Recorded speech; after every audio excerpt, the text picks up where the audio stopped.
Next question लिखें, ये स्थायी विन्यास में ये जो अपन ने पढ़ा ना स्थायी विन्यास, इसी तरह ये भी। अच्छा वो टेस्ट कैसे दिखाना, उसमें ये दोनों एग्जांपल लिख लो,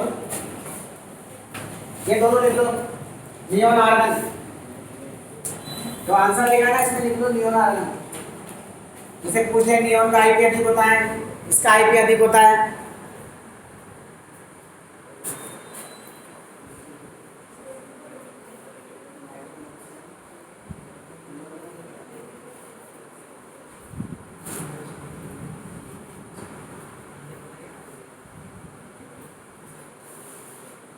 नियोन आर्गन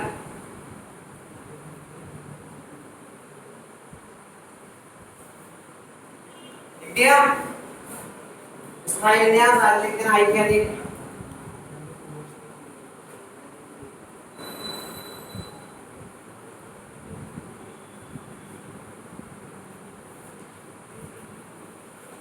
लिखना दूसरा क्वेश्चन लिखो इसका, देखो क्वेश्चन नंबर 2। अब अगर मैं आपसे पूछूं नाइट्रोजन और ऑक्सीजन में किसके आईपी का मान अधिक होगा, तो पहले इलेक्ट्रॉनिक विन्यास देख लीजिए, जो अर्धपूरित अवस्था में है उसका आईपी अधिक होगा। या देखिए यहाँ पे अर्धपूरित अवस्था में है इसलिए इसका आईपी अधिक होगा। तो देखो नाइट्रोजन और ऑक्सीजन में, फर्स्ट लिखो नाइट्रोजन और ऑक्सीजन में, नाइट्रोजन और ऑक्सीजन में किसका आईपी अधिक होगा और क्यों? नाइट्रोजन और ऑक्सीजन में किसका आईपी अधिक होगा और क्यों? इसका आईपी अधिक होगा और क्यों? सबसे पहले तो इलेक्ट्रॉनिक विन्यास लिखते हैं नाइट्रोजन और ऑक्सीजन का, पहले इलेक्ट्रॉनिक विन्यास लिखते हैं उसके बाद आंसर देते हैं। ये दो ही क्वेश्चन है, इसमें एक और एक दो आवर्स खाने में जब भी पूछ जाएंगे दोनों पूछ जाएंगे। नाइट्रोजन ऑक्सीजन लिखो,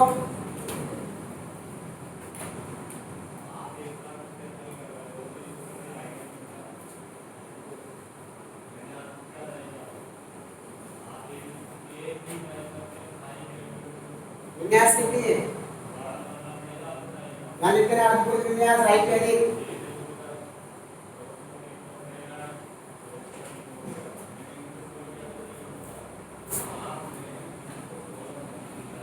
आप कैसे लिखेंगे, इधर देखें, नाइट्रोजन का आईपी अधिक होगा क्योंकि इनके अंतिम उपकोष अर्धपूरित अवस्था में, इसलिए इसके बाह्य तल कोश से इलेक्ट्रॉन को खत्म करने में इसकी अपेक्षा यानी कि अपेक्षाकृत अधिक ऊर्जा की आवश्यकता होगी। देखो नाइट्रोजन का आईपी अधिक होगा, नाइट्रोजन का आईपी अधिक होगा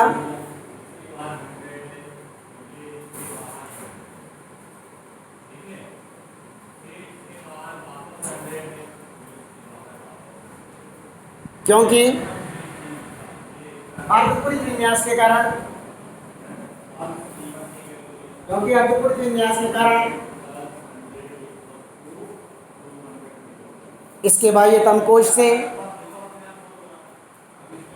इसके बाह्यतम कोश से अर्धपूरित विन्यास के कारण इसके बाह्यतम कोश से इलेक्ट्रॉन को पृथक करने में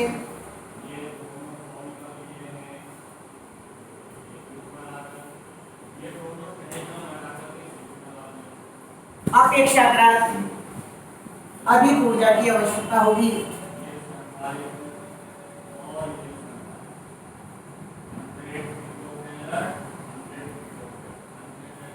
अधिक ऊर्जा की आवश्यकता होगी। ये तीन क्वेश्चन पूछ जाएंगे, जब भी पूछ जाएंगे देखो लिखो।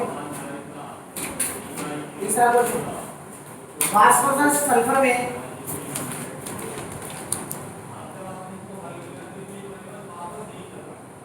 फास्फोरस और सल्फर में किसके आईपी का मान अधिक होगा और क्यों? फास्फोरस और सल्फर में किसके आईपी का मान अधिक होगा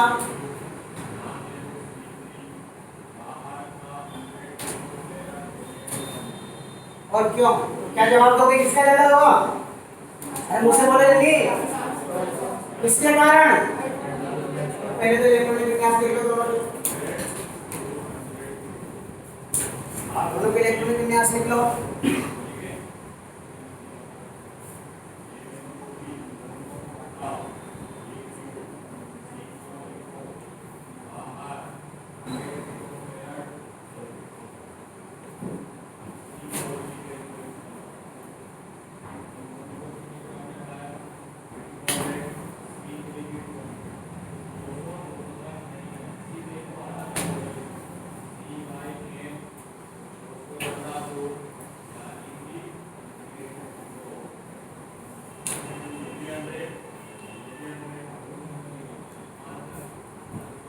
इसका मतलब ये हुआ, देखिए अब क्या लिखोगे, लिख दो ऐसे कैसे, फास्फोरस के आईपी का मान अधिक होगा, क्योंकि फास्फोरस के आईपी का मान अधिक होगा,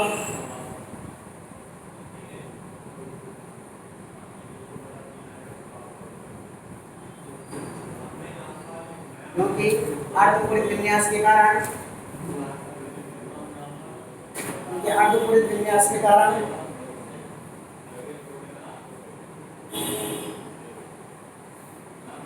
क्योंकि अर्धपूरित विन्यास के कारण इसके बाह्यतम कोश से, इसके बाह्यतम कोश से इलेक्ट्रॉन को पृथक करने में अपेक्षाकृत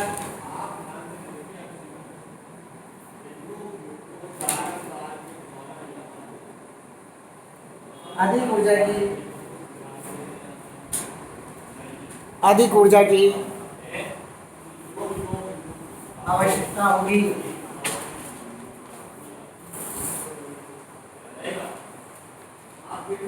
आप देखिए, अब मुझे ये बताइए, अपन ने जो आवर्त सारणी पढ़ी है उसमें पूर्ण पूरित विन्यास कौन से वर्ग के तत्वों के होते हैं? वर्ग संख्या 18। कौन सा विन्यास होता है इसका? और अर्धपूरित विन्यास कौन किसका होता है भाई? वर्ग संख्या 15। तो इसका मतलब वर्ग संख्या 18 और वर्ग संख्या 15 के तत्वों के आईपी का मान क्या होता है? अधिक। क्या होता है? सबसे अधिक होता है। तो लिख दीजिए, नोट लगा दीजिए, नोट लगा दीजिए। नोट नंबर 1, आवर्त सारणी में वर्ग संख्या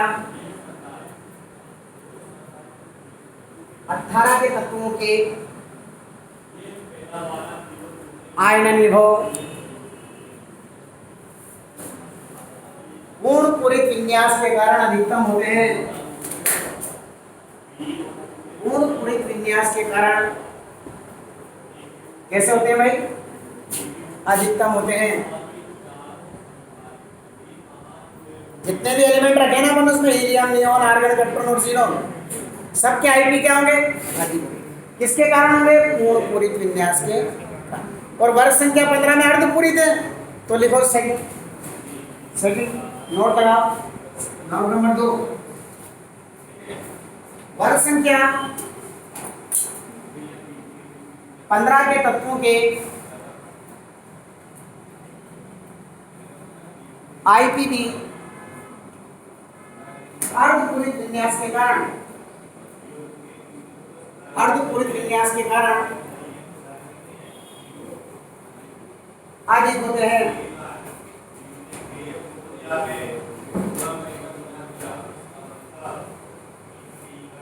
अधिक होते हैं। एक बात बताइए, अगर मैं अब आपसे ये कह दूं कि पूरी आवर्त सारणी में सबसे ज्यादा आईपी किस तत्व का होगा? ज्यादा, सीजियम का आकार तो सबसे बड़ा, तो उसका आईपी तो पूरी आवर्त सारणी में सबसे कम होगा। सबसे ज्यादा आईपी कौन से वर्ग के तत्वों का होता है? और 18 में सबसे ऊपर कौन है?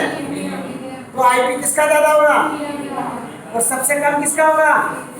सीजियम। होगा कि नहीं होगा? तीसरे में लिख दो आवर्त सारणी में, थोड़ा सा सोच के बोला करो भाई। आवर्त सारणी में विलियम आईटी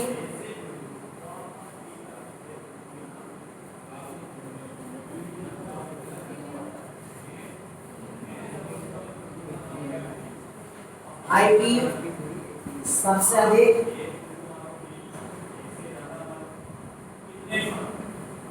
सीजियम का आईपी सबसे कम होता है।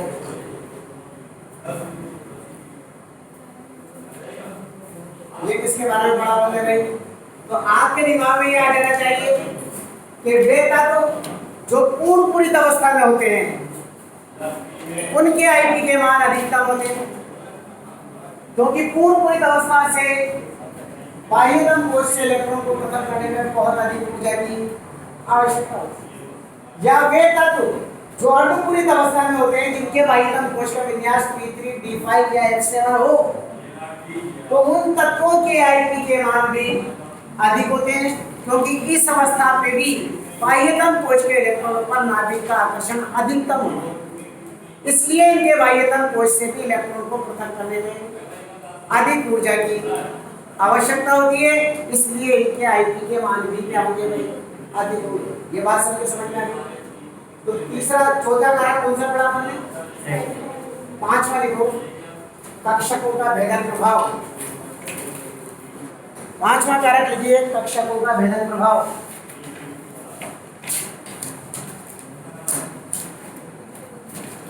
प्रभावित करने वाला पांचवा कारक है कक्षकों का भेदन प्रभाव। भेदन, इस पर भी क्वेश्चन पूछे जाते हैं, ध्यान रखना। कक्षकों का भेदन प्रभाव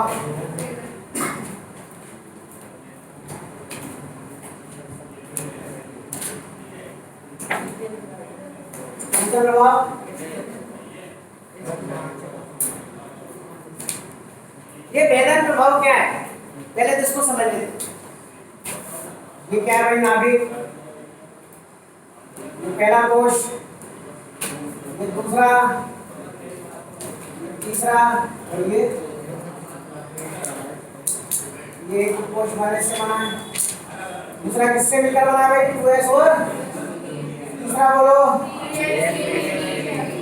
3s और चौथा बोले 4s और p। एक अब मुझे बताइए एस कोश और पी कोश नाभिक के निकट कौन सा है? 2s। तो यहां से नाभिक की जो दूरी है वो 2s और 2p में किसकी कम है? 2s की। तो इसके बाह्यतम कोश के इलेक्ट्रॉनों पर नाभिक का आकर्षण 2p की अपेक्षा क्या होगा? अधिक होगा, इसलिए इसके बाह्यतम कोश से इलेक्ट्रॉन को पृथक करने में इसकी अपेक्षा अधिक ऊर्जा की आवश्यकता होगी और आईपी का मान। इसका मतलब अगर दो तत्व हैं जिसमें एक से पृथक्करण हो रहा है 2s से और एक में पृथक्करण हो रहा है 2p से, तो किसका आईपी ज्यादा? 2s वाले। जैसे मैंने कहा ये बेरिलियम 4 और ये बोरॉन 5, किसका आईपी ज्यादा होगा? देखो 1s2। इसमें पृथक्करण किससे हो रहा है? इसमें देखिए 1s2 2s2 बोलो 2p1। बताइए किसका आईपी ज्यादा होगा? क्यों होगा? क्योंकि ये देखो ये भी 2 है और ये भी 2 है, ये भी 2 है, ये भी 2 है, यानी कि कोश एक ही है। चूंकि 2s कोश 2p कोश की अपेक्षा नाभिक के क्या होता है? इसलिए इसके बाह्यतम कोश के इलेक्ट्रॉनों पर नाभिक का आकर्षण क्या होता है? अधिक होता है, इसलिए इसके बाह्यतम कोश से इलेक्ट्रॉनों को पृथक करने में आ गई बात समझ में?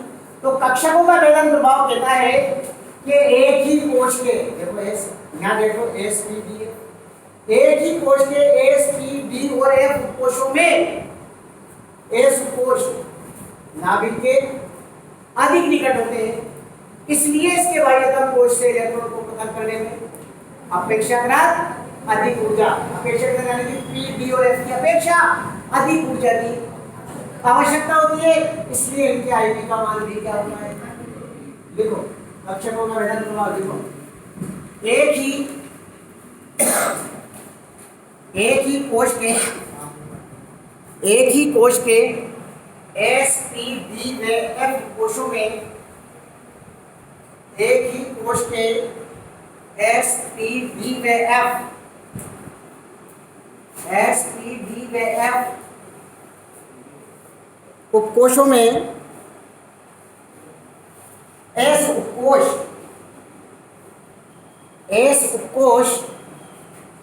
नाभिक के अधिक निकट होते हैं, नाभिक के अधिक निकट होते हैं, इसलिए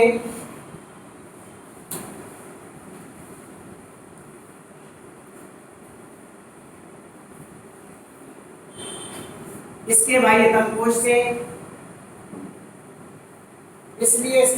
कोश से इलेक्ट्रॉन को पृथक करने में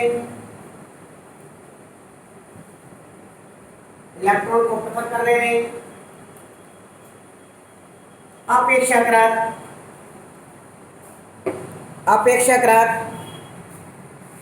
अधिक ऊर्जा की आवश्यकता होती है,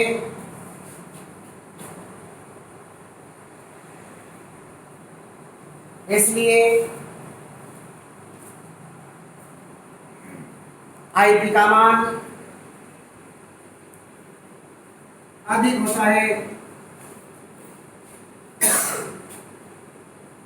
इसलिए आईपी का मान केवल इसको बना लीजिए, इसके क्वेश्चंस, इस टॉपिक के क्वेश्चंस हम कल करेंगे।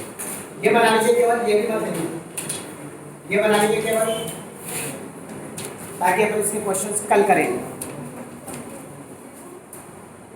ठीक है भाई, कल अपन कक्षकों का भेदन प्रभाव इसकी डिटेल पढ़ेंगे और इसको प्रभावित करने वाले कारकों को समाप्त करेंगे।